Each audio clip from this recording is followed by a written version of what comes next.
घातांक या टॉपिकवरती मित्रांनो प्रश्न विचारलाय बघा. लातूर जिल्हा पोलीस भरतीला प्रश्न काय म्हणतो पहा बरं. कंसामध्ये 4चा घातांक 9 गुणाकारामध्ये 4चा घातांक -5 कंस पूर्ण करायचा आणि याचा घातांक दिलाय x बरोबर 1024. तर x ची किंमत किती? मित्रांनो खूप सोपं आहे. इथं काय करायचं बघा, समीकरणाच्या डाव्या बाजूला तुम्हाला घातांकी संख्येचा 4 हा पायासारखा दिलाय, म्हणजेच समीकरणाच्या उजव्या बाजूला हा 1024 100% 4चा कितवा घात असणार आहे ते फक्त आपल्याला शोधायचं.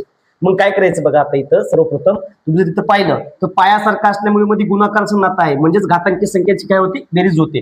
मग हा पाया 4 आहे ना कॉमन इथं घ्यायचा आणि घातांकी संख्येची बेरीज करायची. पण बेरीज करण्यापूर्वी लक्षात घ्या इथं मायनस आहे, प्लस मायनस काय होणार आहे मायनस होणार आहे. म्हणजे 9तून 5 काढले किती राहिले 4, म्हणजे या 4चा घातांक किती येणार आहे 4 येणार आहे. आणि या कंसाचा पूर्ण घातांक आपल्या किती दिला होता x हे असं लिहून घ्यायचं. आणि बरोबर आता मला 1024 हा 4चा कितवा घात आहे कसं ओळखायचं बघा. आता 4चा दुसरा घात 16 झाला, 4चा तिसरा घात झाला 16 चोक 64 झाला, 64 चोक 256, 256 गुणाकारामध्ये 4 केले तर 1024 आपला म्हणजे 4चा 5वा घातांक येईल. तुम्ही लिहायचं 4चा 5वा घातांक किती असणार आहे 1024.